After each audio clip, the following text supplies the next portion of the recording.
Well, okay, let's get started. So it's not really going to be that formal, but I have prepared a nice introduction, and there's a reason for this. I guess we're being filmed, but also about 2 or 3 weeks ago, I was at a conference in Belfast, an inclusive conference, and the speaker was presented in this sort of very strange way, as if everybody had to know who this person was, and I felt really left out because the speaker said, oh, and she's so amazing, and oh, well, all the stuff she's done, and I kept thinking, well, what has she done, and who is this person?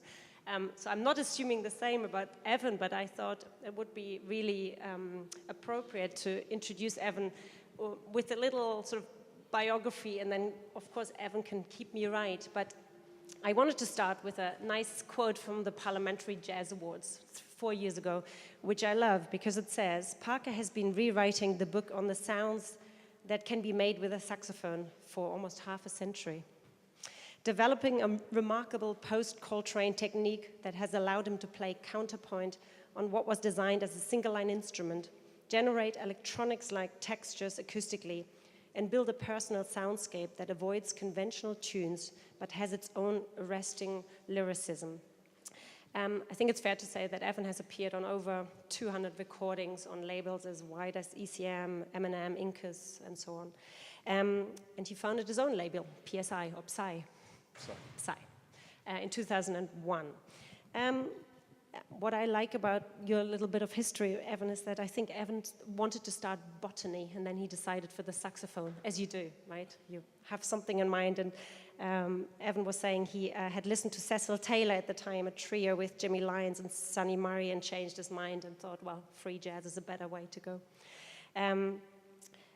Evan, at the time, I think in the 1960s when he started, was very influenced by John Coltrane, which I believe was also your way of changing from alto to tenor and soprano saxophone. And Evan at some point said that Coltrane influenced my choice of everything. Maybe that has changed, who knows. A really, I think, important encounter in 1966 when Evan moved to London. He was a frequent visitor to the Little Theatre Club, which was at the time center of the emerging free jazz scene in London. And he was invited then by John Stevens, and I come back to John Stevens because of his spontaneous music ensemble. If you haven't heard about this, it's a really great ensemble that was operating in the 60s, SME. And Evan recorded with SME in 68, the first album, the Karaobin. And that was yourself, Derek Bailey, Dave Holland, and Kenny Whelan. We just talked about Dave just before.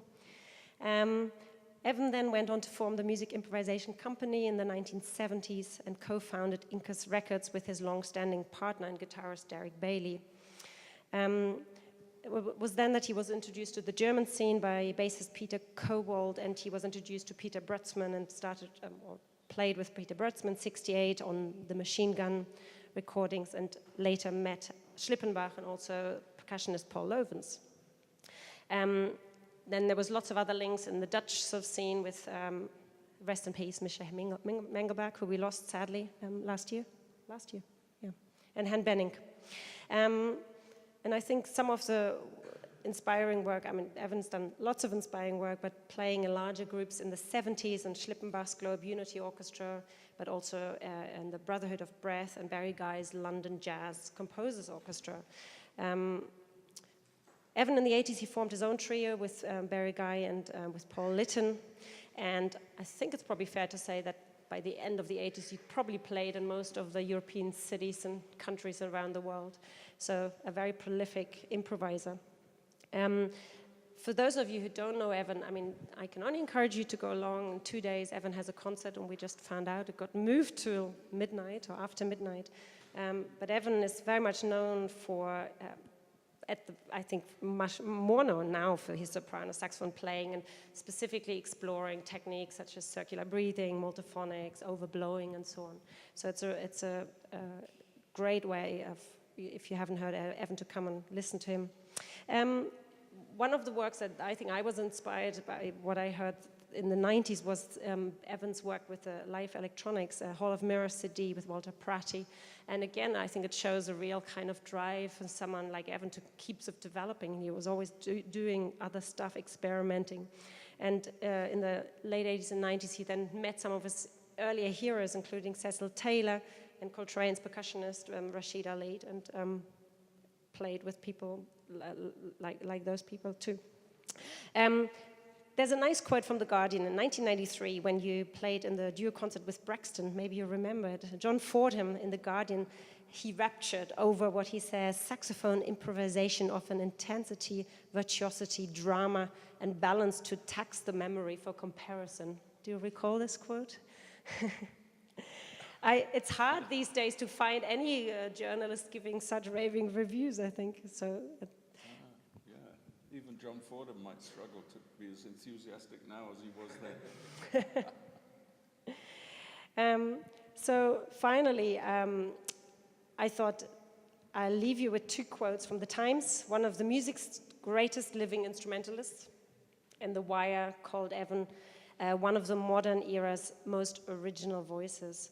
And for me, well, it's true, but of course it begs the question for me what to ask a musician who has been interviewed so many times, asked so many questions, and there's a lot of interviews online with Evan.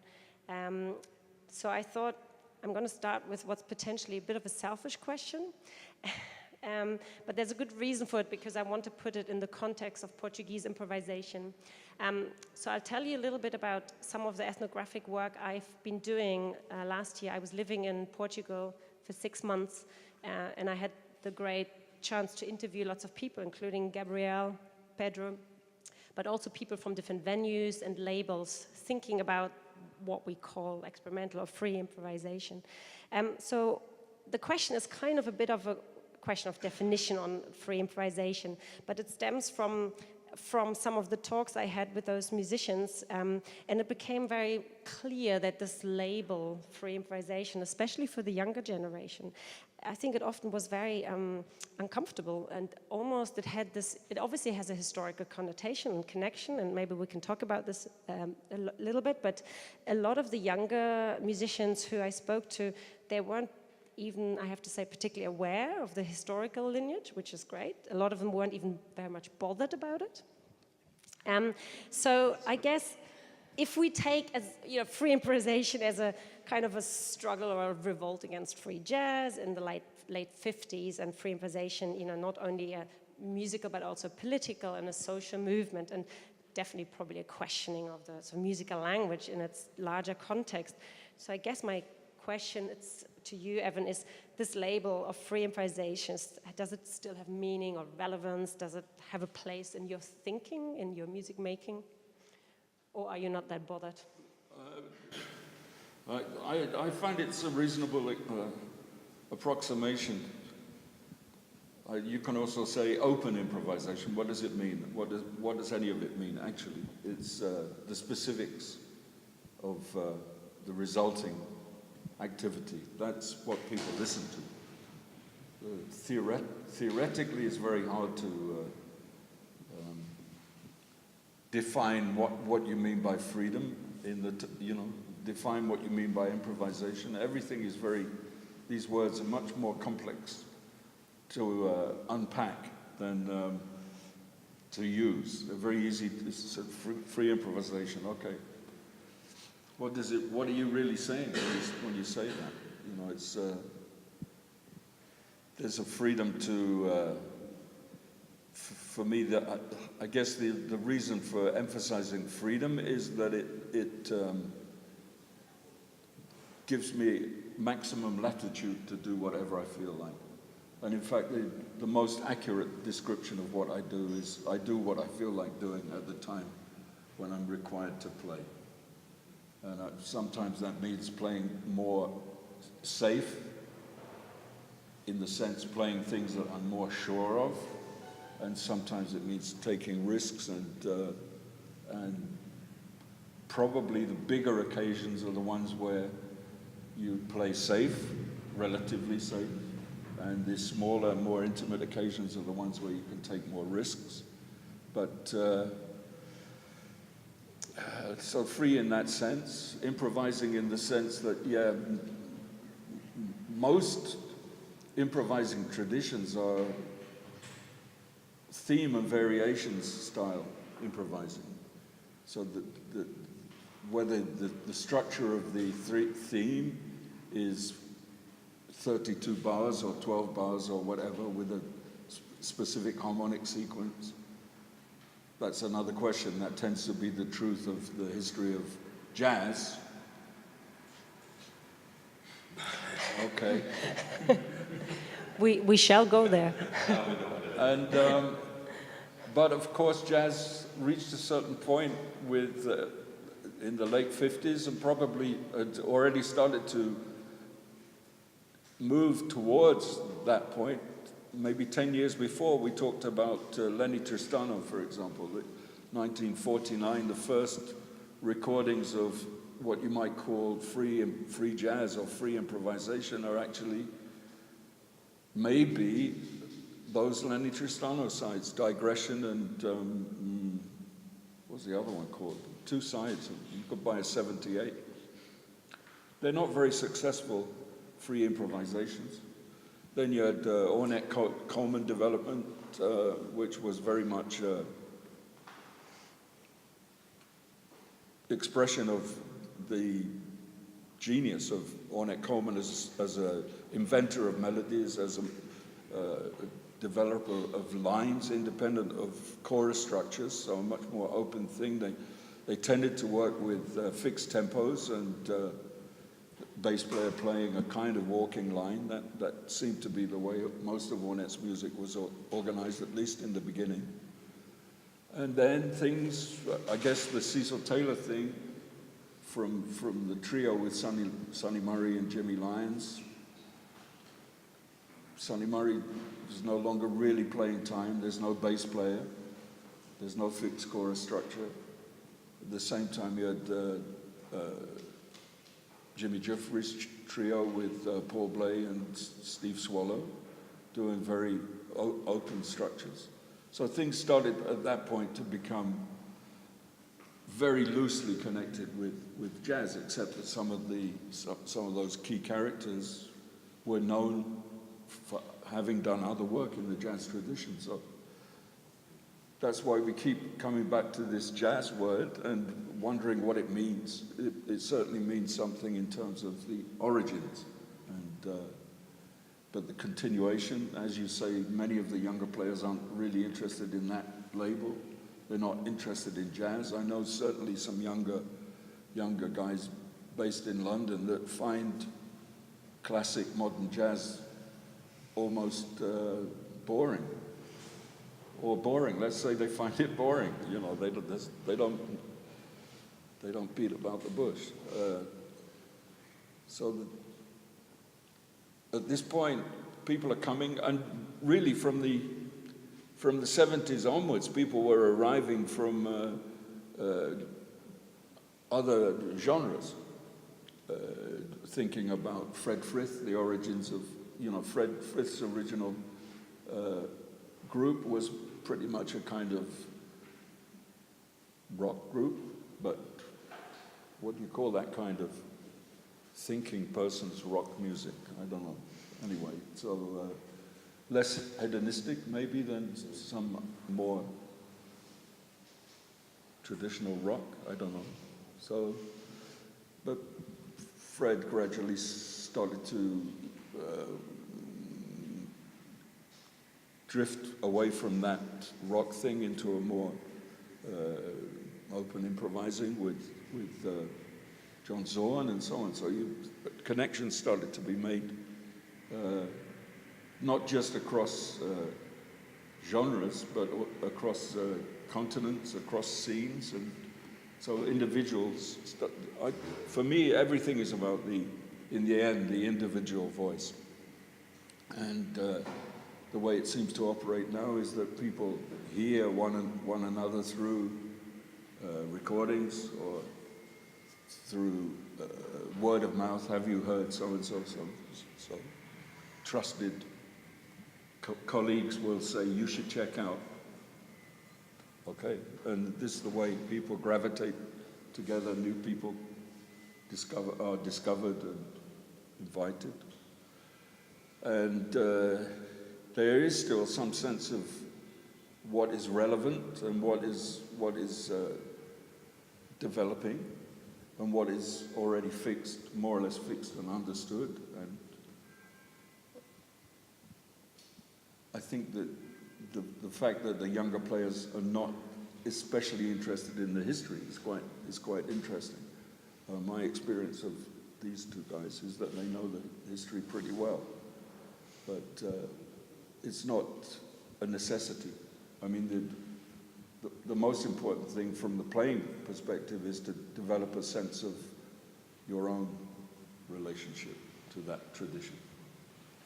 And if you don't know much of that tradition, then the relationship is going to be much more about your own sense of personal development and less about the tradition. But as you grow and develop, you will come in contact with players who will talk to you about other things. You will need to learn the history slowly if you want to be part of that history. That's what I would say. Thank you. Do you It's want a to come in? long answer, but Do you want to add anything? I don't know if this follows the script, but I was interested in one thing you said about risk-taking. And I think, so you mentioned something that depending on the venue and the conditions, you might feel personally that you might take more or less risks.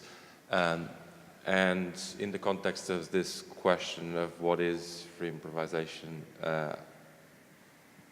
I guess I'm wondering whether should one force oneself to be put into situations where risk-taking is possible? And does that come out of, so I guess going back to what you just said now, is that related to those encounters, to those social encounters? You place yourself in a group of musicians in which risk-taking is perhaps more likely than with other musicians. it's something like a balanced diet, you know. Okay. If it's all risk, maybe you get very thin. Okay. It's good until you become so thin you can't lift the saxophone up anymore. But on the other hand, if you indulge in the fat stuff, then you get too big and flabby, and somewhere you have to find that balanced diet between if you say the risk is a very, let's say, a very healthy diet from a certain point of view, but doesn't sustain the material existence. If you're going to do this all the time as a so-called professional musician, you have to earn a living. And in order to do that, you have to interact with the existing infrastructure, which is, in my case, when we began, the existing infrastructure was the musicians. There was no other infrastructure. We organized our own concerts, and so, in fact, when you go back to the origins of the connections with other European countries, in fact, it was free music production was what they called the thing in Germany. It was based sort of half in Berlin or West Berlin in those days, and half in Wuppertal, which was where Brodsman and Kovac lived. Free music production. In Amsterdam, you had the Instant Composers Pool. It's Misha Mengelberg, Han Bennick, and in those days, the late Willem Breuker. So we made our own recording companies, and we promoted our own records. In subsequent years, an infrastructure has grown up around it. The whole business of so now you have people that are festival organizers, you have people that are agents, you have people that are recording company executives, and they're just as serious about what they're doing as the musicians, which is, in a way, is good, because they can only have been attracted into making or building this infrastructure because of the music they heard. And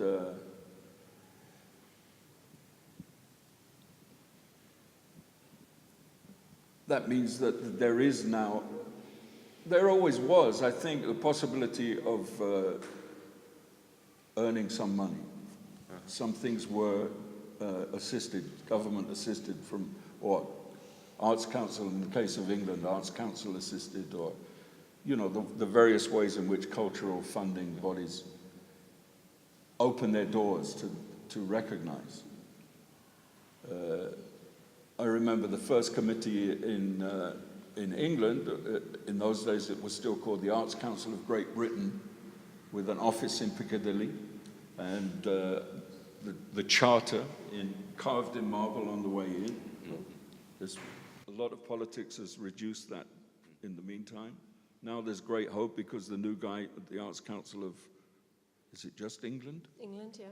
Is Nicholas Sirota, the guy that built up the Tate Modern. So a very strong individual.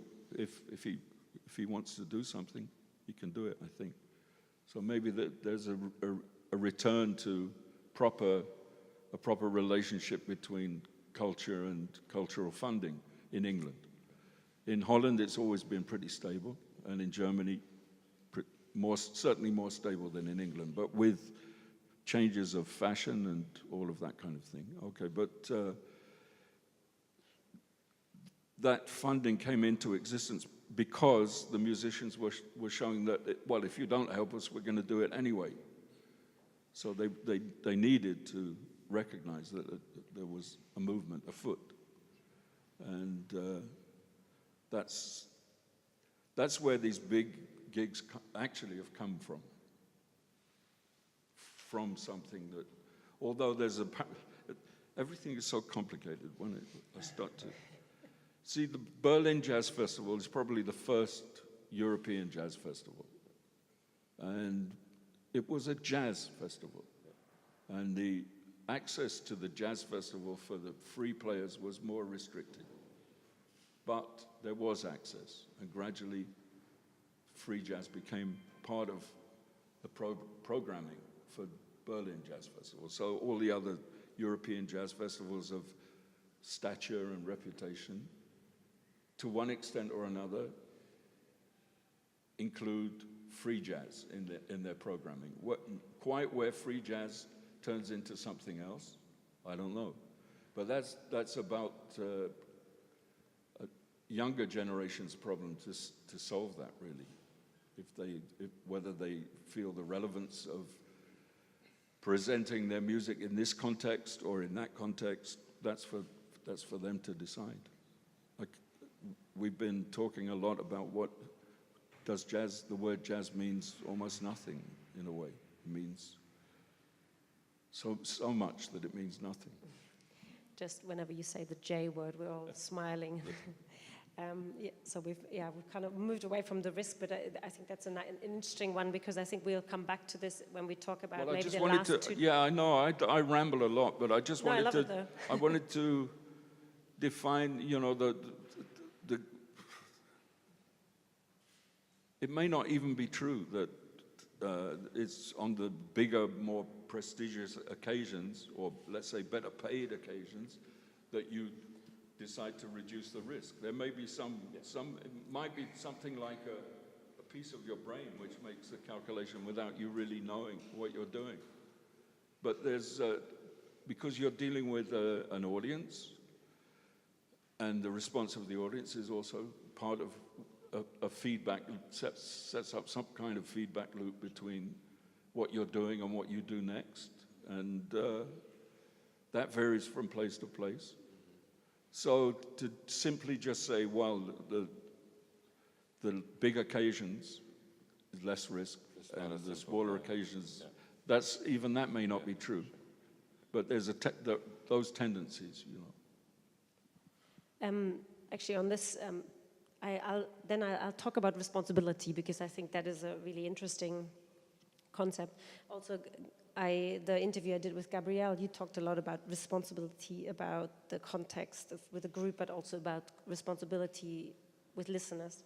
And Evan, I think you've said this on many occasions, that in your own playing, that there's this enormous amount of detail that, you know, when people have to listen over a long period of time, and there's the sequence of details, and somehow they've been taken through a logical or somewhat narrative sequence and come to an end. But from a listener's point of view, and I think you had sort of likened this to the words in Finnegan's Wake, it's almost like, you know, it's all these sounds and words, but maybe it's much harder to have some kind of narrative structure, or you get bogged down maybe easily in the details of the words rather than seeing sort of larger patterns. But I think from an improviser's point of view, and as an improvising musician, I think you're almost in a very privileged position when it comes to knowing your instrument. You said in an interview with Martin Davidson that as an improviser, you imagine something and you find ways of making it work, technically work. And sorry if I quote you again, but yeah, whatever you said here, it makes a lot of sense to me. You said it's very necessary to listen closely to what happens when you try to do things, because usually at the fringes of what you're producing is something that you're not really in control of. And there's a central thing that you are fully in control of, maybe, and then a kind of halo of suggested other possibilities, which have to come with a central thing that you are in control of, whether it's a wisp of breath escaping from the side of the embouchure, or an overtone that you could push harder, some key noises which you can't escape. There's always something there, and if you're listening at the fringes of the sound, and I think for me this is so poignant, to listen at the fringes of the sound as well as the center, you can be led to other things and maybe other possibilities. So I wonder, with such detailed, or maybe we could almost say bipolar type of listening, you know, you listen to yourself, you know yourself, the instrument relationship in such great ways, but you listen inside the center as well as the fringes. What is it we can expect, I guess, from an audience, from a listener's point of view, these overwhelming details, or what I think are overwhelming details? Is this something that can only come with repeated listening? Is there a way of bringing the listener along in better ways? I guess we're talking almost, is there an educational aspect to this? This makes me think of something that's happened often enough for me to think of it as a kind of pattern, where people come up and introduce themselves, and the conversation turns around to, the first time I heard you, I couldn't make head or tail. I couldn't make any sense of what you were doing. And I say, so why did you come back? And then the onus is on them to explain why they're there then, you know, because it's not in any way compulsory to attend an Evan Parker concert, thank God. And then they're in a quandary to explain why they came back. Oh, there was something there, I don't know, there was something that attracted me. Yeah, and now you like it? And they say, yes, now I like it very much. I said, oh, well, maybe it's a bit like learning a language, I don't know. You know, I've piles of analogies from interviews, which, you know, now I quote my own interviews, the answers I came up with to the same question. I mean, this answer was probably about 20 years ago. Yeah. I don't think I would give the same answer. I wouldn't give the same answer now, but I know what I was talking about then. Now it would be something else. But one of the analogies that I use is poetry in a foreign language versus everyday conversation in that same language. And I think even though you don't even know the word for hello in, I don't know, let's say Polish, you would recognize the difference between somebody reciting poetry in Polish and somebody reading an article from the newspaper. And it's exactly that poetic quality of heightened sensibility to sound which gives the distinction between successful improvised music and less successful improvised music. It has to sound more than just some sounds. It has to sound like some sounds which have meaning, however abstracted that meaning is. Great, thank you. That's why it's great to speak to Evan, because you just need to sort of kick something there, and we're. I did want to ask something about John Stevens. It's not a particularly exciting question, but it's more because you have met him and you've played with him, and so I spoke before. He was working in the SME, the Spontaneous Music Ensemble, but he's also one of the only or first ones maybe who brought out a method book, and there's already, we can discuss whether there should be any or something like this, but a book called Search and Reflect, which he was published in '87, and I use this a lot in my own teachings. I always go back to some of the graphic scores, the ideas I like. But very simply put, the SME, and there were more rules, but this was about 2 rules, and one of the rules was if you can't hear someone else, you're playing too loud. Of course, but also if what you're doing does not, and he said at the time, at regular intervals make reference to what you're hearing other people do, you might as well not be playing in the group. So I guess there's this compositional aesthetic here which requires musicians to have somehow these rules in mind, I guess, somehow. So that was me summarizing what I thought John's method was about. Yeah. Okay. I mean, it's put simplistically 2 rules, but I guess in a lot of his writings and directions that he has in those exercises. But I guess, I was sort of wondering whether the playing in SME or John Stevens' thinking and your own interpretation of the SME rules, if there were any, have influenced you through your time. And I guess I'm thinking particularly because you've done so many workshops and guided people in this kind of music making. And of course you have the people who are saying free improvisation shouldn't have rules anyway, apart from not having a rule, if that's a rule. Yeah. But so John Stevens' ideas on rules, should they be ignored? Do we need them? Again, this is a quite difficult question to answer in one sequence. There's the practical history of the SME, which began as more of a cooperative group involving tunes, themes, theme and variation type structures. So the first record, when I listen to it, I think, well, that's John's idea of ornette. That piece is John's idea of ornette. That's Trevor's idea of Eric Dolphy. That's Paul Rutherford's idea of George Russell. For me, there's no problem in identifying what they were dealing with. They were making a jazz record. The second SME record is where things start to be different. And now I have to say that at the time we made the record, the working version of SME was just a duo with John and me. Mm-hmm. And John was really the leader, but he'd taken the decision to change the structure of the group so that it was only about him and me. And that was because there was something that we were working on to do with interaction and close listening, and he didn't think anybody else really was working at that level. So I was an instant promotion, the office junior was suddenly promoted to vice president.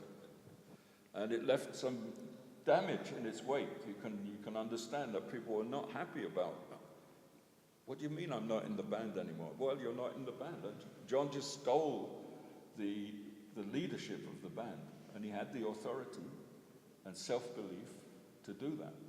Because in technical terms, it was a collective band. He wasn't in a position to say you're not in the band anymore. That was a group decision, but in those times, things were so intense and so fast. And anyway, there was quick formations of other groups to compensate. So the Search and Reflect book really is a description of things that John learned first by playing, and then thinking, how can you teach other people how to develop the hard listening skills? So basically, if I remember the book rightly, they're very strict systems of listening and responding, and nothing to do with freedom. Very, simple. Down. You do this, and this is the exercise, and that was too loud, and that was too quick, or there's many. And of course, if you're in the business of workshops, it's very useful to have material that you can just say, no, this is what you're supposed to do. This is correct. No, you're doing it wrong. This is correct. Listen to him. He's doing it right. You're doing it wrong. And it's when you go to a workshop situation without that kind of material, then we've just done a couple of days here with stuff where you know that I don't have material like that. I'm just waiting to, what can I say which is useful in this situation? Of course, it's now 40-odd years since the SME took that decision and made that step into open improvising. But and I've learned to question almost everything I think about everything at every point. So as soon as I say something, I think, well, that's not true. That's not really true. And so I can bring massive amounts of doubt and confusion to the situation, to the workshop situation. Only like, what the hell is he here for? He's not saying anything. He's not doing anything. Have you ever said that? I just said it. In a workshop. Has anybody ever said it? It's like, what? No, they don't. I mean, because usually I can find a way of pulling the thing off, you know.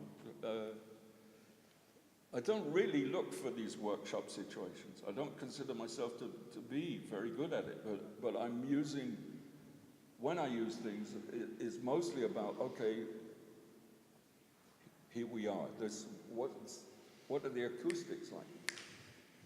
What did the drums sound? What would be a good play? In effect, we did that yesterday, finding that place where we could almost solve the problems of your instrument being so relatively underpowered, and the drums, okay, you sort of solved it by only bringing a part of your drum set, not the biggest sounding drums for the most part. So there was all kinds of adjustments that were made which helped the second day be more successful than the first day. I think we agreed on that. And maybe I encouraged some of that, but some of it I hope was your own ideas that how to do it, how to make this work better. So to the extent that I've got a formal kind of approach, it really comes out of the situation where people say, well, you should do something. We heard that when you did the thing because I've just done 2 in Italy, and in the second one they said, yeah, but in the one you did down the road, you did conduction. And I said, yeah, but they asked me to do that. And they said, well, we'd like you to do it as well. Oh, okay. So then, it's like conduction is a kind of form of interaction. It's like designed for when a group gets so big that maybe hearing across the group is it works best with groups of orchestral proportions and diversity. And it's actually due to the work of Butch Morris, who gave up playing the cornet. He was a very good cornet player, a friend of David Murray, American guy of a certain age, a bit younger than me, I think. And he set out to codify a system of conduction, which is he stands in front and organizes a group of improvisers to play in a way that they wouldn't play if he weren't there. So the presence of this, it's like the group elects someone to help them with the problems of coherence and hearing across the band. And I imitate some of those techniques that I learned because I played in several different contexts with Butch, especially I can tell you a little story which you might find funny. The first time I played was in the Stedelijk Museum in Amsterdam. And Derek Bailey, my dear friend Derek Bailey, the guitar player, was there. And he wasn't obeying the instructions. He wasn't looking at Butch. And Butch said, Derek, if this is going to work, you're going to have to look at me. And Derek looked at the ground and put the guitar back in the case and left, you know. So, but Butch was very clear about that. If this is going to work, you're going to have to look at me. But, you know, you can't treat the rest of the group as a background to you doing whatever you want to do. We all have to share in this strange kind of discipline. And so I took the other view, which is that I know what Butch stands for. If I'm there, I'm going to try and make it work. You know, if he asks me to play quietly, or if he asks me to solo, or if he asks me to play his signs, you know, this means listen to somebody else. He'll indicate, listen, play like that. Or loops. He had signs, many signs. And you have to learn the signs. Memory. He liked something, so he says, memorize this thing. This is memory one, okay. And then later in the course, he says, memory one. And then everybody has to, and then new solo over memory one. This kind of thing. So I can do this. And it's basically a poor version of Butch Morris's conduction, which I can do sometimes in a workshop. But my own feeling is that it's almost impossible to tell people, or even a contradiction in terms to tell people how to improvise. Yeah. Can I chip in on that theme, yeah. Which is, I think, in UK and in many other countries, we're seeing more and more improvisation in schools, in an academic context, in university courses, and so on. And so we're now, I guess, let's take the 49 Tristano thing as the start, whatever. So now it's just kind of, let's say that it's a musical practice. What we're talking about that we think has some communality across the type of musicians and the type of practice that we're talking about. Call it whatever we want. Yeah. But let's say it's a 60-year-old practice, correct? And we're now seeing this development of embedding it in perhaps a wider musical context, which could be classical or jazz or pop or just improvised music, perhaps. And I guess the same thing happened to jazz, right? At some point, perhaps, I don't know, 70s, 80s, the teaching of jazz became formalized to an extent that you can go your 3 years to Berkeley and you come out and you sound like a jazz player, right?